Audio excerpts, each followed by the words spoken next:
बिहार विधानसभा चुनाव से जुड़ी बड़ी खबर। बीजेपी ने जारी की उम्मीदवारों की पहली सूची में 71 उम्मीदवारों के नाम घोषित किए गए। डिप्टी सीएम सम्राट चौधरी तारापुर से लड़ेंगे चुनाव, वहीं सिवान से मंगल पांडे लड़ेंगे चुनाव।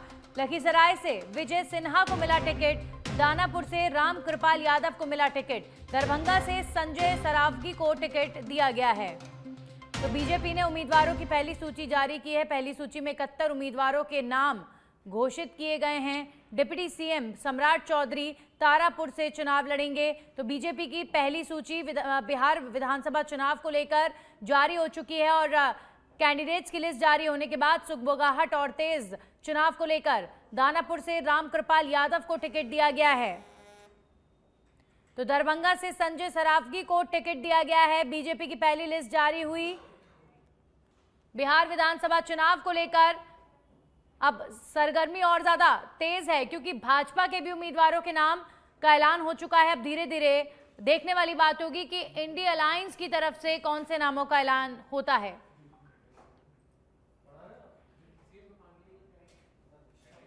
जयपुर से खबर है अब, जहां पर डीसीपी वेस्ट हनुमान प्रसाद मीणा ने किया खुलासा। हरमाड़ा में चाकू की नोक पर दिन दहाड़े लूट की वारदात का खुलासा। 35 लाख रुपए की लूटी गई ज्वेलरी बरामद की गई है। परिवादी ने कराई थी रिपोर्ट दर्ज। शिकायतकर्ता का पूर्व से परिचित ने ही रची थी लूट की साजिश। बालाजी इंजीनियरिंग कॉलेज के पास घटना को दिया गया था अंजाम। वारदात में शामिल 7 लोगों को किया गया गिरफ्तार। कब्जे से लूट में प्रयुक्त स्कूटी भी बरामद की गई है।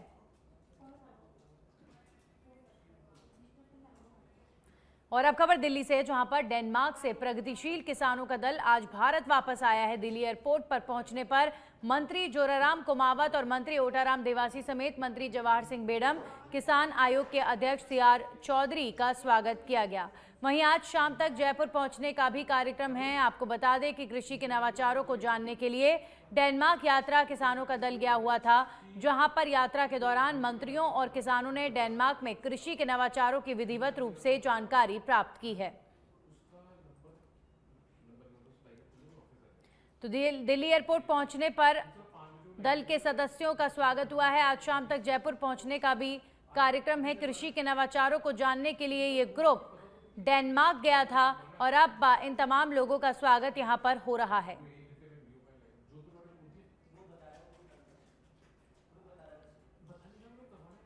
और अब खबर जयपुर से है। बड़ी खबर का रुख करेंगे। भाजपा के प्रदेश अध्यक्ष मदन राठौर की पत्नी की तबीयत नासाज, एसएमएस अस्पताल में चल रहा उषा राठौर का इलाज। वसुंधरा राजे पहुंची हैं एसएमएस अस्पताल, जहां पर पूर्व सीएम राजे ने बीजेपी के प्रदेश अध्यक्ष मदन राठौर की पत्नी उषा राठौर के हालचाल जाने हैं। और अभी हाल ही में तबीयत बिगड़ने पर श्री मदन राठौर जी की पत्नी को हेलीकॉप्टर से जयपुर लाया गया था। जयपुर एसएमएस अस्पताल में उन्हें भर्ती कराया गया है। उनकी तबीयत नासाज बताई जा रही है। और वसुंधरा राजे बीजेपी प्रदेश अध्यक्ष मदन राठौर की पत्नी को देखने के लिए, उनका हालचाल जानने के लिए एसएमएस अस्पताल पहुंची।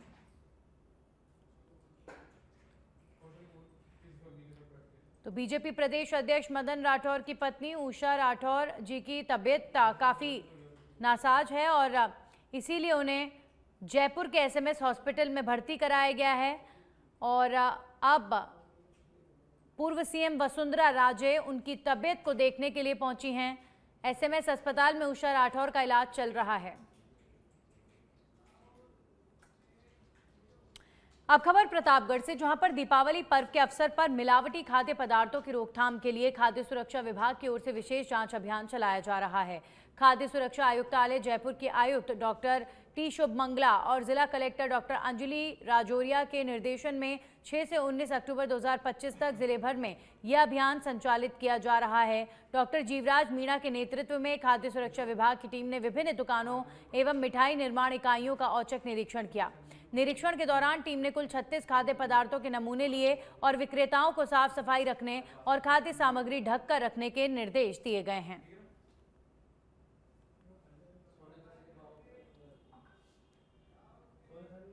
बांसवाड़ा में आयुष्मान आरोग्य मंदिर योजना के तहत लोक उपापन के माध्यम से कार्यरत योग प्रशिक्षकों ने जिला कलेक्टर को ज्ञापन सौंपकर कार्यावधि और मानदेय बढ़ाने की मांग की है।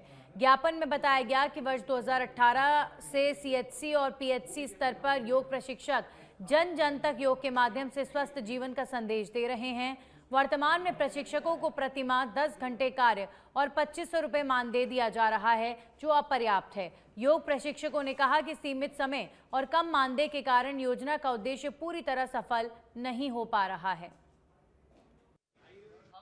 प्रशिक्षक आज हमारी मांग लेके आए कि हम वर्तमान में अभी 10 दिन हमारे कार्यवाह है। हम सरकार से मांग करते हैं कि हमारा पूरा महीना भर करें, क्योंकि 10 दिन है जिसकी वजह से हम लोगों में नियमितता नहीं पा रहे हैं। तो हम सरकार से मांग करना चाहते हैं कि जिस प्रकार आयुर्वेद विभाग में महीना भर है।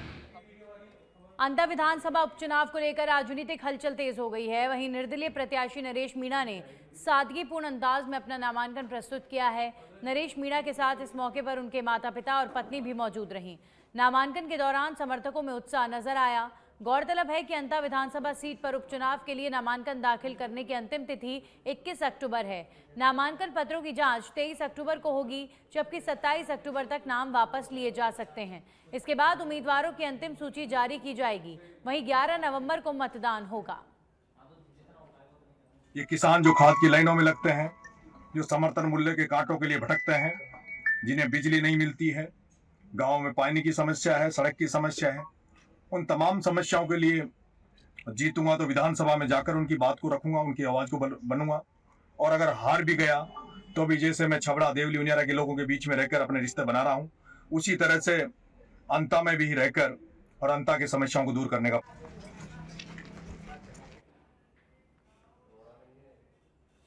चित्तौड़गढ़ शहर के सदर थाना क्षेत्र में हुई जेसीबी चोरी की गुत्थी आखिरकार पुलिस ने सुलझा ली है।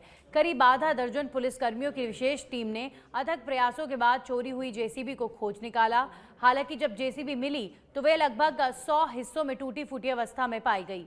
गौरतलब है कि इसी थाना क्षेत्र की 2 अलग अलग कॉलोनियों में स्थित सुनसान मकानों में भी हाल ही में करीब 1 करोड़ रुपए की चोरी की वारदातें हुई थी।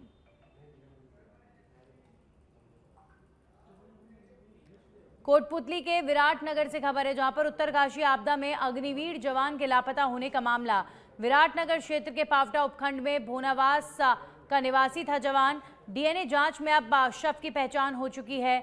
70 दिन बाद जवान का शव बरामद हुआ था। तो जवान की जो पार्थिव देह है वो भोनावास पहुंचा है। जवान को श्रद्धांजलि देने के दौरान सांसद राव राजेंद्र सिंह की तबीयत यहां पर खराब हो गई और सांसद को तुरंत फिर एम्बुलेंस की सहायता से अस्पताल भेजा गया। आज 11:15 के लगभग 11:45 के आसपास सीएमएचओ साहब का फ़ोन आया था और सीएमएचओ साहब ने बताया था कि राजन अपने माननीय सांसद साहब की तबीयत खराब हुई है, थोड़ा उनको बेहोशी सी हुई थी। तो उसी हिसाब से हमने तैयारी कर ली थी यहाँ पे मेडिकल टीम बना के देवेंद्र सर के नेतृत्व में। और यहाँ से जैसे सांसद साहब आए हमने उनके रूटीन सारे चेकअप करवाए थे। वो बीपी उनका नॉर्मल था, पल्स रेट नॉर्मल थी, उनकी शुगर 106 नॉर्मल था, ईसीजी उनकी नॉर्मल थी और शायद आज उनका फास्ट भी था सुबह सांसद साहब का। तो उसके बाद में अपने हार्ट की जांच होकर ट्रोप्टी, एलएफटी, आरएफटी। वहीं सीमावर्ती जिले जैसलमेर पुलिस के हाथ बड़ी सफलता लगी है। पुलिस थाना फलसून ने नकबजनी की वारदात का खुलासा कर 4 आरोपियों को गिरफ्तार किया है। साथ ही चोरी किए गए 18 लाख रुपए की कीमत के सोने चांदी के गहने बरामद कर वारदात में प्रयुक्त 2 मोटरसाइकिलों को भी जब्त किया गया है। वहीं फिलहाल पुलिस के तहत आरोपी से विस्तृत पूछताछ और अनुसंधान जारी है। अजमेर रेलवे स्टेशन पर करोड़ों रुपए से होने वाले विकास कार्यों पर स्थानीय अधिकारियों से बैठक कर फीडबैक लेने उत्तर पश्चिम रेलवे जोन के महाप्रबंधक अमिताभ 1 दिवसीय दौरे पर अजमेर पहुंचे। अजमेर मंडल मुख्यालय समेत मदार के कैरेज डिपो का निरीक्षण किया गया। साथ ही अजमेर के रेलवे स्टेशन पर प्लेटफॉर्म संख्या 6 का निरीक्षण किया गया। अजमेर डीआरएम राजू भूतड़ा समेत मंडल के अनेक रेल अधिकारी समेत आरपीएफ के अधिकारी और जवान भी यहां पर साथ नजर आए।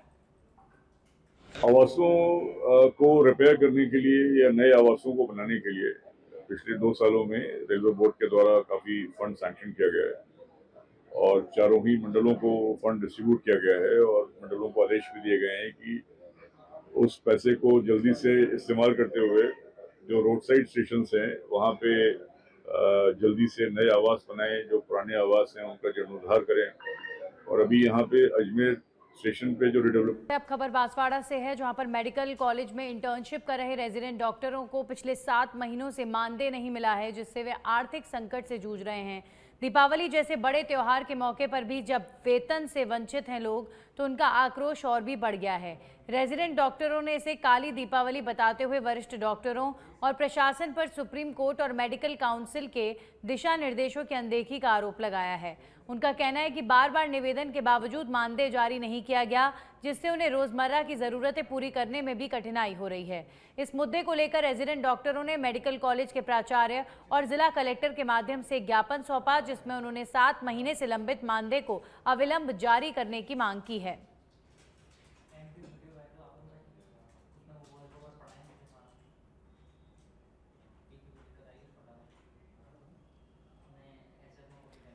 वहीं बयाना उपखंड की ग्राम पंचायत बंद बरेठा की 68 बीघा चारागाह भूमि पर अवैध कब्जे के विरोध में सैकड़ों ग्रामीणों ने भरतपुर जिला कलेक्टर अमर चौधरी को ज्ञापन सौंपे। ग्रामीणों ने ज्ञापन में बताया कि ये भूमि वर्षों से गांव के पशुओं के चराने के लिए प्रयोग होती आ रही है। साथ ही इसी स्थान पर गांववासी आस्था के प्रतीक भैरव बाबा की पूजा अर्चना भी करते हैं। ग्रामीणों का आरोप है कि पास के गांव मनपुरिया के कुछ लोग इस भूमि पर अवैध रूप से कब्जा करने की कोशिश कर रहे हैं, जबकि उनकी इस भूमि से कोई संबंध नहीं है।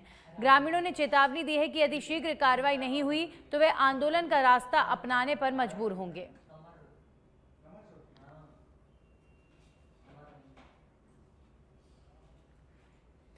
सिरोही जिले के रेवदर उपखंड के सिरोडी गांव में अज्ञात चोरों ने 3 सूने मकानों के ताले तोड़कर चोरी की वारदात को अंजाम दिया। क्षेत्र में चोरी की घटनाएं लगातार बढ़ती जा रही हैं, जिससे ग्रामीणों में भय का माहौल है। घटना अनादरा थाना क्षेत्र के अंतर्गत सिरोडी गांव की है, जहां पर चोरों ने रात्रि के समय 3 अलग अलग मकानों को निशाना बनाया। सभी मकानों में उस समय कोई नहीं था, जिससे चोरों ने ताले तोड़कर आसानी से वारदात को अंजाम दिया। घटना की सूचना मिलते ही अनादरा पुलिस मौके पर पहुंची और जांच शुरू की गई।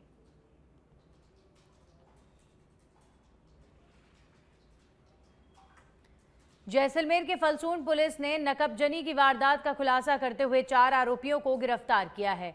पुलिस ने आरोपियों के कब्जे से चोरी का माल बरामद किया, जिसकी अनुमानित कीमत करीब 18 लाख रुपए आंकी जा रही है। साथ ही आरोपियों के पास से वारदात में प्रयुक्त 2 मोटरसाइकिलों को भी जब्त किया गया। वहीं चारों आरोपियों को न्यायालय में पेश कर पुलिस अभिरक्षा में भेजा गया है।